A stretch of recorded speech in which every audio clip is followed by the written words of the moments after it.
አጥማቂ ምናምን የሆነው ስለ ፍቅር ሲሉ ክብራቸውን ትተው እግዚአብሔር ይማረን እግዚአብሔር ይማረን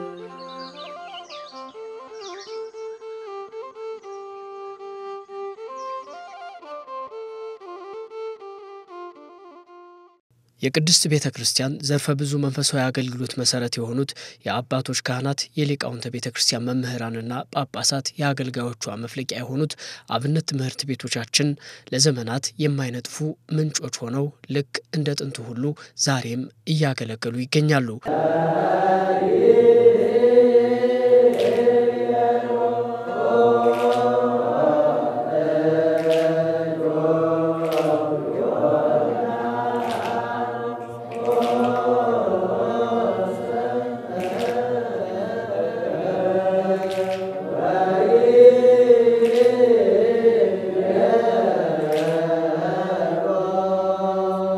አብነት ትምህርት ቤቶቻችን ቅድስት ቤተክርስቲያን ላሏት ዘርፈ ብዙ አገልግሎቶቿ መሰረት ናቸው። የጳጳሳት የአገልጋይ ካህናትና መምህራን መፍለቂያ ሆነው ቤተክርስቲያን እስከነሙሉ ክብሯ ስርዓቷ ተጠብቆ ለትውልድ መሻገር ችላለች። ሐዋርያዊ ጉዞዋ ሳይቋረጥ አያሌ ዘመናትን ተጉዛለች። ለዚህም ነው አብነት ትምህርት ቤቶቻችን ለዘመናት የማይነጥፉ ምንጮች ቤተክርስቲያን ያልተከለሰ እንዲሁም ወጥ የሆነ አምልኮና ስርዓት እንዲኖራት ያስቻሉ ባለውለታዎቻችን ናቸው የምንለው። ጤና ይስጥልኝ የተከበራችሁ የገጸ ገዳማት ወአብነት መርሃ ግብር ተመልካቾች፣ በዛሬው ቆይታችን በገዳማትና አብነት ትምህርት ቤቶች ላይ ባለፈው ዓመት የተተገበሩ ተግባራትን የሥራ አፈጻጸም እንቃኛለን። የ2018 ዓመተ ምህረት የሥራ አቅጣጫዎችንም እንመለከታለን። ተከታተሉ።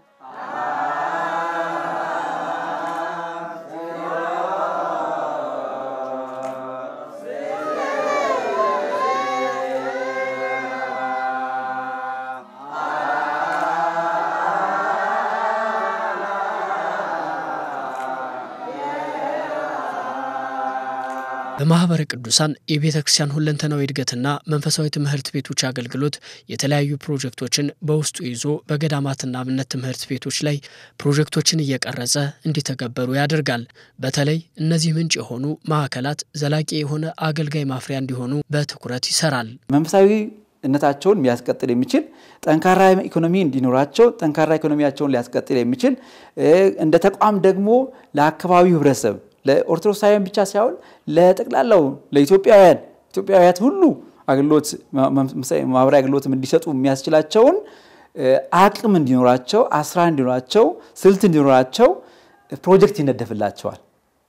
ያንን ፕሮጀክት ነው ፕሮጀክት ብለን የምንናገረው እነኚህ ምንጮች ላይ አጥንተን የሚተገበሩ ፕሮጀክቶችን ነው ምናመጣቸው እነሱ ነው ፕሮጀክት ብለን የምንጠራቸው ማለት ነው። በ2017 ዓመተ ምህረት ማህበረ ቅዱሳን በሀገር ውስጥና በውጭ ያሉ በጎ አድራጊዎችን በማስተባበር አብነት ትምህርት ቤቶችንና ገዳማትን የማጠናከር የማስፋፋትና የመጠበቅ ስራዎች በሰፊው እንደሰራ ነው የሚገለጸው። ባለፈው 2017 የያዝነው እቅድ የገቢ እቅድ 77 ሚሊዮን ብር ነበር። የሰበሰብነው 94 ሚሊዮን ብር ነው። ይሄን 94 ሚሊዮን ለተለያዩ ተግባራት ፕሮጀክቶች ላይ ነው ያዋልነው።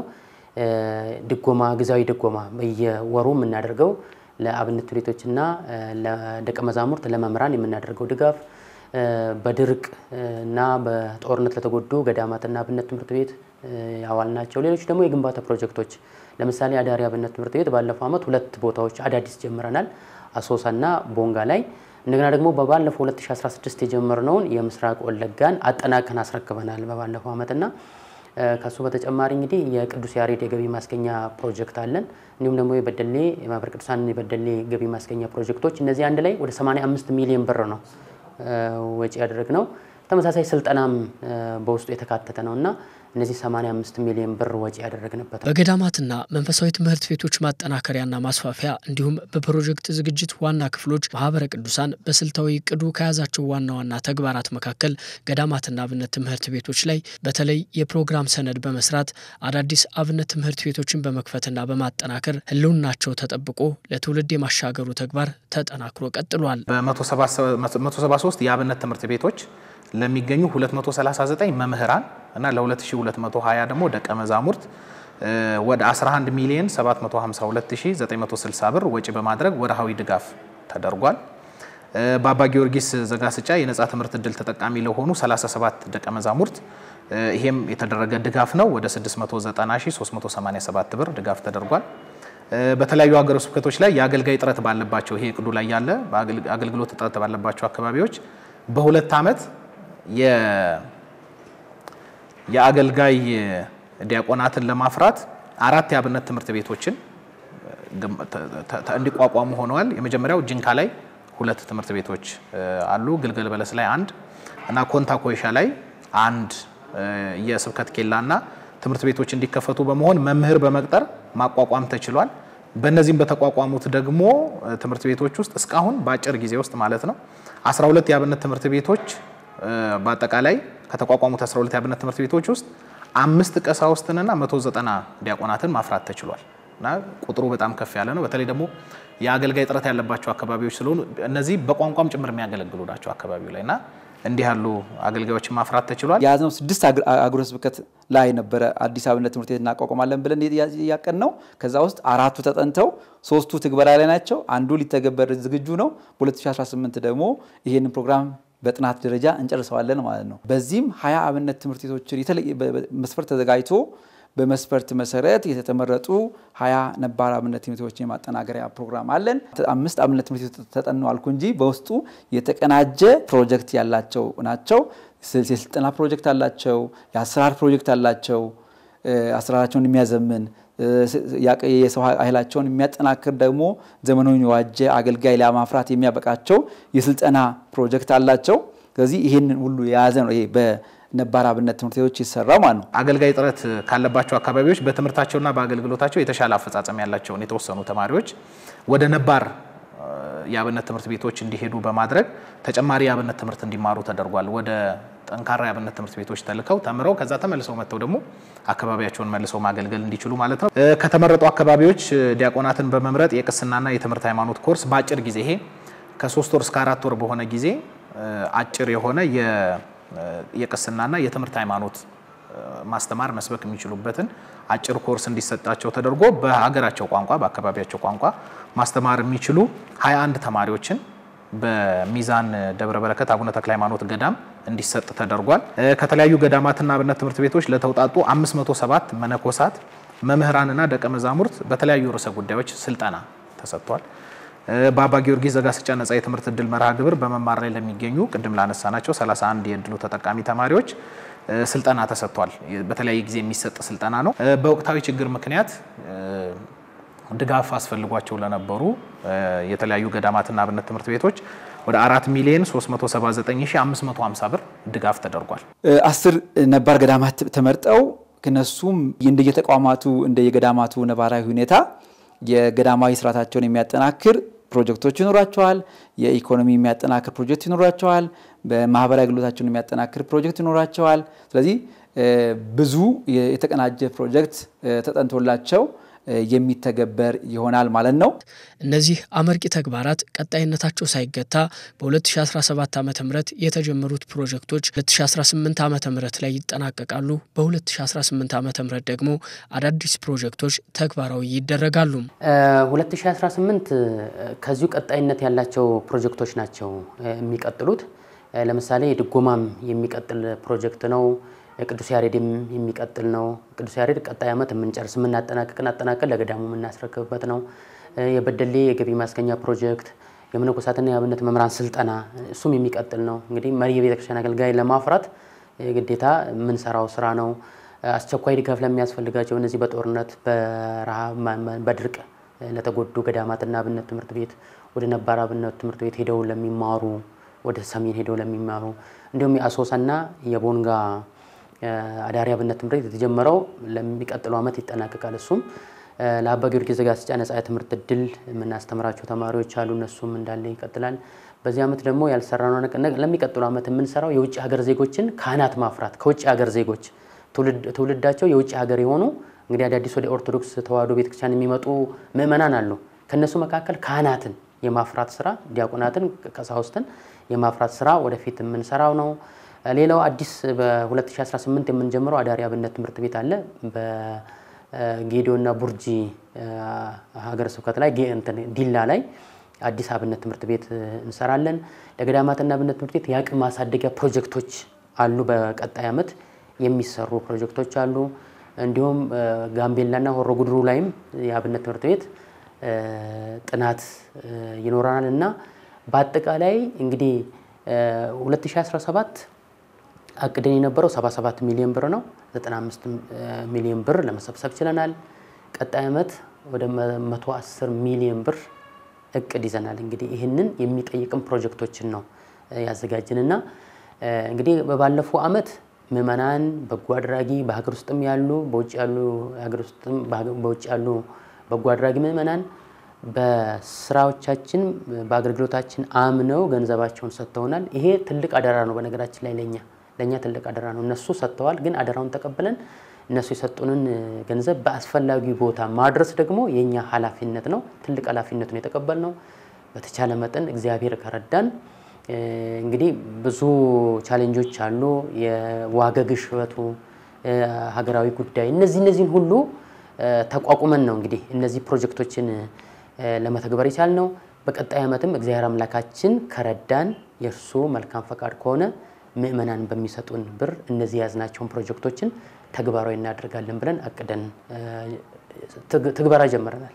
ማህበረ ቅዱሳን በሀገር ውስጥ በገዳማትና መንፈሳዊ ትምህርት ቤቶች ላይ የሚሰራቸው ስራዎች እንዳሉ ሆኖ በውጭ ሀገር የውጭ ዜጎችን አገልጋይ ካህናት አድርጎ የማፍራት ስራዎችንም ዋነኛ ዓላማው አድርጎ እየተንቀሳቀሰ ይገኛል። በዚህም ተስፋ ሰጪ ውጤቶች ስለመታየታቸው ነው የሚነገረው። በውጭ ሀገራት ላይ የካህናት ዲያቆናትና ካህናትን የማፍራት እቅድ ተይዞ ስራ እየተሰራ ነው። በዛም ተመራጭ የተደረገው ለዚህ እንቅስቃሴ መጀመሪያው ስራውን ለመስራት ለመጀመሪያ ያክል የተመረጠው የደቡብ አፍሪካ ነው። በቋንቋ የሚያገለግሉ የአብነት ተማሪዎችን ለማፍራት ማነው ዲያቆናትና ቀሳውስትን ለማፍራት የአብነት ትምህርት ለመስጠት እቅድ እንዳለን ነግረናቸው በዚህ ሐሳብ ደስተኛ ሆነው ፈቃደኛ የሆኑ ሰዎችን እንዲመዘግቡልን ተደርጎ በርካታ የሆኑ ህፃናት በመንፈልገው የእድሜ ደረጃ ላይ ያሉ ሰዎች ተመዝግበዋል። ወደ 11 የሚሆኑ አጥቢያዎች አሉ እዛ በእነሱ ውስጥ ያሉ ማለት ነው። ከነሱ ውስጥ ማዕከላዊ የሆነው እና ምቹ የሆነው አንድ ሴንተር ተመርጦ ትምህርቱ የት ሊሰጥ እንደሚገባ ሴንተር ተመርጦ ደቀ መዛሙርት ተመዝግበው ሌሎች ስራውን ለማከናወን የሚያስፈልጉ ነገሮች ሂደቶቹ ምን እንደሆኑ ዝርዝር ነገሮች በሙሉ ተሰርቶ አልቆ አሁን በጀት ጸድቆለት በዚህ ዓመት ይሄ ስራ ተሰርቷል። አሁን ለቀጣይ ደግሞ በጀት ጸድቆለት ወደ ኢምፕሊሜንቴሽኑ እንዲገባ ወደ ስራው እንዲገባ መደላድሉ ተፈጥሮ ያለንበት ሁኔታ ነው ያለው። እነዚህ ነገሮች እንግዲህ በ2017 የተሰሩ ስራዎች ናቸው።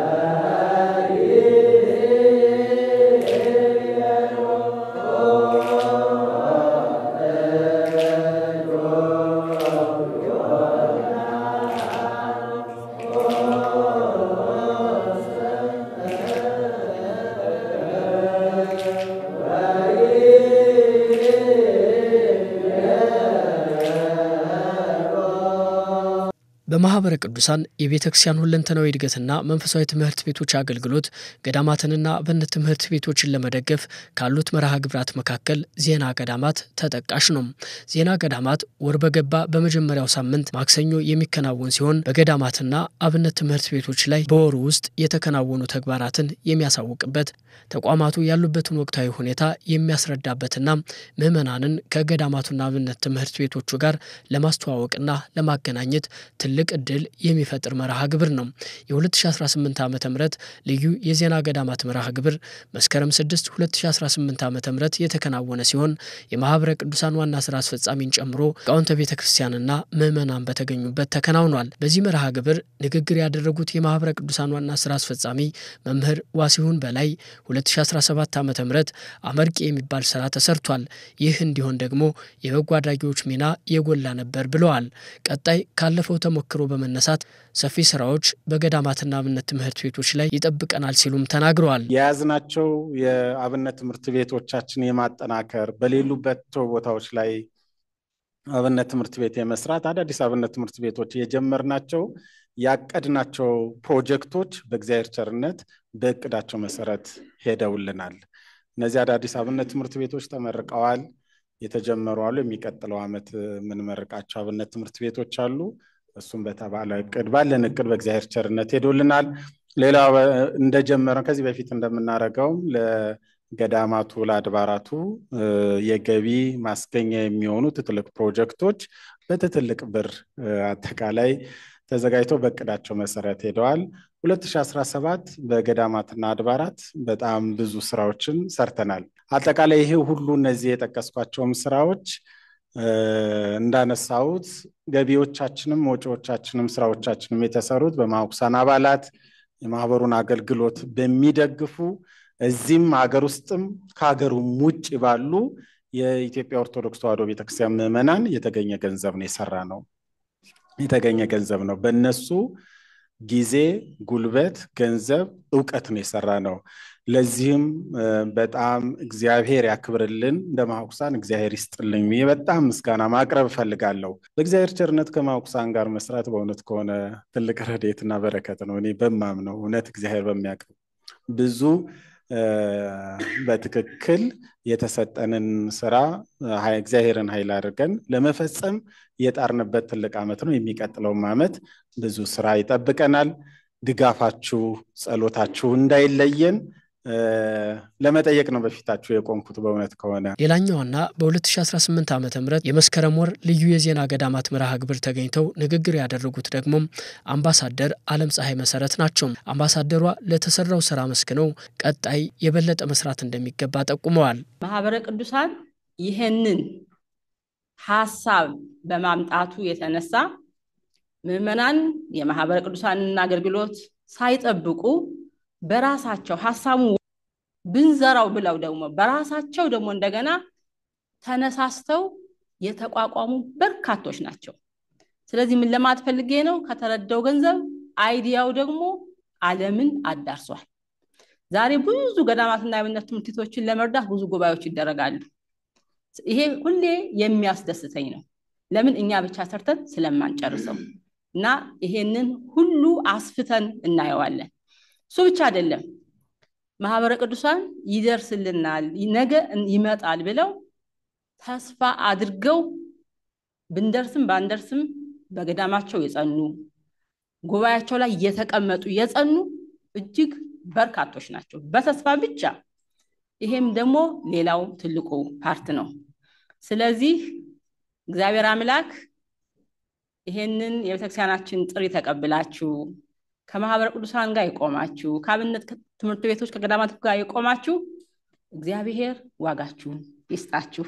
በዚህ ልዩ የዜና ገዳማት መርሃ ግብር በዙም ቴክኖሎጂ የውጭ ማዕከላትም በቀጥታ ተሳታፊ ነበሩ። መርሃ ግብሩን ከተካፈሉት ማዕከላት መካከል የአሜሪካ ማዕከል ሰብሳቢ የሆኑት ዶክተር አይዳ የማነ ብርሃን በበኩላቸው ብዙ ችግሮችን በመቋቋም ስለ ገዳማትና አብነት ትምህርት ቤቶቻችን የሚጨነቅና የባለቤትነት ስሜት ያለው ትውልድ መፍጠር ችለናል ብለዋል። የግንዛቤ ማስጨበጫ ስራው በሰፊው ሲሰራ ቆይቶ አሁን ያለንበት ደረጃ ግን የምዕመኑ ገዳማትን መርዳት ምን ማለት እንደሆነ ፕሮጀክት ተቀርጾ እንደሚረዳና እርዳታው ሄዶ ደግሞ ምን ስራ እንደሚሰራ የተገነዘቡበትና ከኛ ብዙ ግፊት የማይፈልጉ ምዕመናን ብዙ አሉን ማለት ነው። ይሄ እግዚአብሔር የተመሰገነ ይሁን። በጣም ነው ሁላችንም ደስ የሚለን። ምናልባትም ዝም እንኳን ካልናቸው እንዴት ነው በዚህ ዓመት መቼ ነው የምትሰበስቡት የሚሉ ምዕመናን ያፈራንበት ነው። እግዚአብሔር የተመሰገነ ይሁን።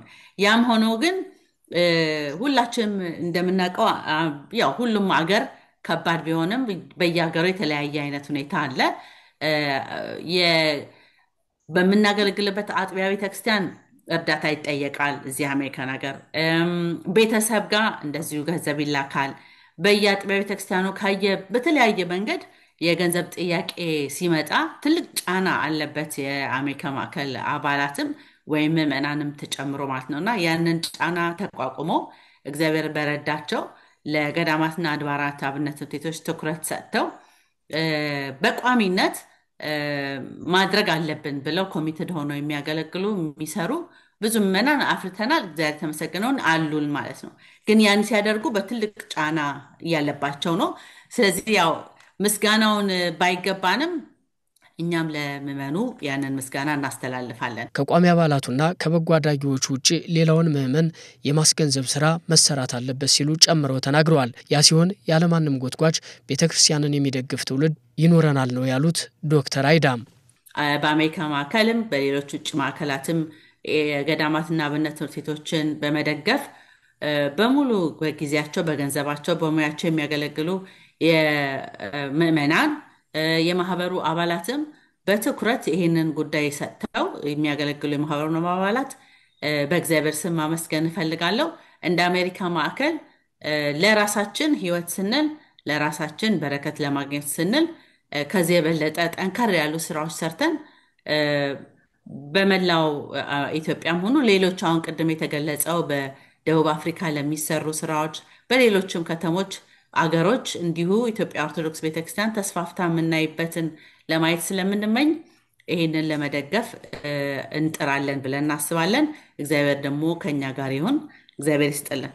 ማህበረ ቅዱሳን በተለይ የቤተክርስቲያን ሁለንተናዊ እድገትና መንፈሳዊ ትምህርት ቤቶች አገልግሎት ገዳማትና አብነት ትምህርት ቤቶች ላይ ከ200 በላይ የሚሆኑ ፕሮጀክቶችን ተግባራዊ ቢያደርግም ወደፊት የሚጠበቀው ስራ ሰፊ እንደሆነ ይነገራል። ተቋማቱ የቤተክርስቲያን ምንጭነታቸው ሳይቀዘቅዝ እንዲቀጥል ከስካሁኑ ይልቅ ቀጣይ የሚጠበቀው ስራ በእጅጉ ሰፊ ነው።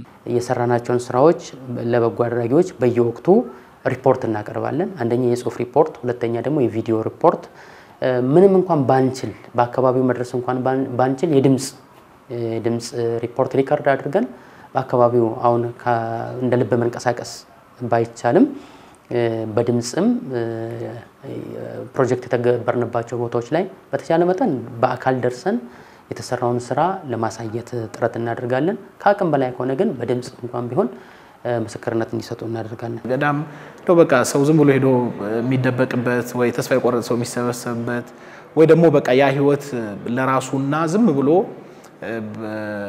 ለሌላው የማይገደው አይነት ሆኖ የሚኖርበት አይነት ሳይሆን እውነተኛ አምነውበት መንፈሳዊ ህይወቱን ቅድስናውን አምነውበት የትርምት ህይወቱን አምነውበት የሚገቡበት ተቋም ቢሆን እንደገና ደግሞ ቅድም እንዳልነው ለቤተ ክርስቲያን እውነተኛ አገልጋዮች የሚፈሩባቸው ተቋማት ቢሆኑ የቅድስና ማዕከላት ቢሆኑ አብነት ትምህርት ቤቶች እውነተኛ የሆኑ አገልጋዮች የሚፈሩባቸው አብነት ያው ጌታ 12ቱን ሐዋርያት የአብነት ትምህርቱ መንገድ ከዛ የሚጀምር ነው። እሱ አብነት ሆኗቸው በህይወትም በእውቀትም ቀርጾ አንጿቸው ከዛ በኋላ እነሱን እንዲያገለግሉ እንደዚሁ ያሰማራቸውና እኛም ጋር አብነት ትምህርት ቤቶች የተቋቋሙበትም ዓላማ ትውፊቱም ይሄ ነው። ስለዚህ ያንኑ አስጠብቀው መሄድ የሚችሉ ቢሆኑ እውነተኛ አገልጋዮች የሚፈሩባቸው ተቋማት ቢሆኑ እውቀት ብቻ ሳይሆን ቅድስናንም ገንዘብ አድርገው የሚወጡባቸው ቢሆን አሁን በብዛት አብነት ትምህርት ቤት ላይ ትኩረት የሚደረገው በቃ የእውቀት ሽግግር ብቻ ነውና አንድ ሰው በአብነት ትምህርት ቤት ህይወቱ ያወቀውን የተማረውን ነገር በህይወት ደግሞ እየተገበረው በእውቀቱና ቤተክርስቲያን በመታስተምረው ትምህርትና ክርስቲያኑ በሚኖረው ህይወት መካከል ልዩነት የለም። ስለዚህ ያወቀውን የተማረው ነገር በህይወቱ የሚተገብር እውቀትን ብቻ ሳይሆን ቅድስናንም ደግሞ ገንዘብ አድርጎ የሚወጣ ደቀ መዝሙር የሚፈሩባቸው እንዲሆኑ ትልቅ ምኞት አለኝ። አብነት ትምህርት ቤቶች እንዲስፋፉና እንዲጠናከሩ ገዳማት ራሳቸውን እንዲችሉ ደቀ መዛሙርቱ ተረጋግተው እንዲማሩ ገዳማውያን በባህታቸው ጸንተው እንዲኖሩ በሚደረገው ርብርብ የበጎ አድራጊዎች ምዕመናን ሚና ከፍተኛ ነው። ይህ ተግባራቸው ተጠናክሮ እንዲቀጥል ተወካዮቹ አስምረው ይናገራሉ። በቀጣዩ መልእክት ተሰናበትን። ቸርን ሰንብት። በአጠቃላይ በሀገር ውስጥም በውጭ ሀገር ያላችሁ የማውክሳን አባላት የኢትዮጵያ ቤተክርስቲያን አባላት በተለይ ገዳማትና አድባራት ደግሞ ስንሰራ ሁሌም ቢሆን የአብነት ትምህርት ቤቶች መምህራንና ደቀ መዛሙርት አብረውን ይሰራሉ። በያሉበት ለነሱም እንኳን አደረሳችሁ እንኳን ደስ አላችሁ የሚቀጥለው ዓመት በጋራ የምናገለግልበት ጊዜ ይሆናል። እግዚአብሔር ያክብርልኝ። ማውርሳን አይደለም በኢትዮጵያ ብቻ በውጭ ያሉ በአውሮፓ ማዕከላት በአሜሪካ ያሉ ማዕከላት በተለያዩ ዓለም ያሉ ማዕከላት የምንሰራቸው ፕሮጀክቶች አምነው ገንዘብ አሰባስበው በዛ ተተግብረው ፍጻሜያቸውን ደግሞ ተተግብረው ከዛ ደግሞ ፍሬያቸውን ለማየት ስለበቁ ከጊዜ ወደ ጊዜ የምናመጣቸው ፕሮጀክቶች ለመቀበል ብዙ አይቸገሩ። ይሄ በጊዜ ሂደት ያመጣ ነው። ማውርሳን ያገኘው እምነት ነው። ካሁንም ብቻውን አይደለም ሲሰራ የነበረው ከጎናችን ብዙ ምዕመናን በጎ አድራጊ ምዕመናን አሉ፣ ማህበራት አሉ፣ ሰንበት ትምህርት ቤት አሉ። በነሱ አቅምና ብርታት ድጋፍ ነው እዚህ ደረስነው። እኛ ሙያዊውን ስራ ነው እየሰራን ያለነው። የገንዘብ አቅም ግን ከኋላ ያሉ ምእመናን ማህበራት ሰንበት ትምህርት ቤቶች ናቸው። ስለዚህ አሁንም ቀጣይ ስራዎች የተሻለ ስራ እንዲሰራ የምንፈልገው አይነት ስራ በገዳማትና አብነት ትምህርት ቤቶች ላይ ሰርተን ለውጥ እንድናመጣ አሁንም እነዚህ አካላት ከጎናችን መቆም አለባቸው። በሀገር ውስጥ የሚገኙ በውጭ ሀገር የሚገኙ የኢትዮጵያ ኦርቶዶክስ ተዋሕዶ ቤተክርስቲያን ምእመናን፣ የተለያዩ መንፈሳዊ ማህበራት እንዲሁም ሰንበት ትምህርት ቤት ከዚህ በፊት ሲያደርጉልን እንደነበረው አይነት ድጋፍ አሁንም በድጋፋቸው እንዲቀጥሉ ጥሪዬን አቀርባለሁ። እነሱ ከጎናችን ከሆኑ እኛ ተሯሩጠን መስራት ቀላል ነው። እኛ አንደኛ ስራችንም ነው፣ ሁለተኛ ለበረከትም ስራ የምንሰራው ነው። ሌሎች ገንዘባቸውን ቢሰጡን እኛ ደግሞ ተንቀሳቅሰን ተሯሩጠን የበረከት ስራውን ሰርተን ቤተክርስቲያናችንን፣ ገዳማቶቻችንን፣ አብነት ትምህርት ቤቶቻችንን የተሻለ አንድ እርምጃ እንዲቀድሙ ማድረግ እንችላለን። የትኛውም አይነት ቅድስና ቅድ ለቤተክርስቲያን ይጥቀም አብነት ትምህርት ቤቶችና ገዳማት ላይ በተመለከተ መልካም ነገር ይሁን እንጂ የሚደጉምም ድጋፍ የሚያደርግም አካል እንዳለ እርግጠኞች ሆነን ነው የምንሰራው። አሁን ያን አክል እርግጠኞች ነን በእነሱ ላይ ማለት ነውና በዚህም ደግሞ እኛም አሳፍረውንም አያውቁም። እኛም ደግሞ በተቻለ አቅም የሚመጣውን ነገር አስፈላጊ የሆነ ቦታ ላይ ያዋልን በታማኝነት ከእግዚአብሔር ጋር ለቤተክርስቲያን የሚጠቅም ነገር ለማድረግ የበኩላችንን እያደረግን ነው። ግን ድጋፍ አድራጊዎችን በተመለከተ የአገልግሎቱ ባለቤቶች የአገልግሎቱ እስትንፋሶች እነሱ እንደሆናቸው በእርግጠኝነት መናገር ይቻላል። ይሄን ነገር ስለሚያደርጉም ደጋግመን የምናመሰግናቸው መሆኑን እንዲያውቁት በዚህ አጋጣሚ ማሳሰብ ፈልጋለሁ። አመሰግናለሁ። እስካሁን ከኛ ጋር የነበሩ ሲያግዙን በሐሳብ በገንዘብ በሐሳብ አንዳንዶቹ የሚገርም ገንዘብ ያላቸው ገንዘብ ይሰጣሉ። ሌሎች የሚደንቀኝ እዚህ በአካል መጥተው ስራዎቻችንን አድንቀው የሚያበረታቱን አሉ። ካሉበት ቦታ ነው ደግሞ በስልክ በርቱ፣ ይሄን እያየን ነው፣ ስራዎቻችሁ ጥሩ ነው፣ ለኛም እንደው ብርታት እየሆናችሁ ነው ብለው የሚያበረታቱን አሉና ይሄ ቀላል ነገር አይደለም። ከገንዘብ ያላነሰ ነው የምናየውና እንግዲህ ብዙ በጎ አድራጊዎች አሉን።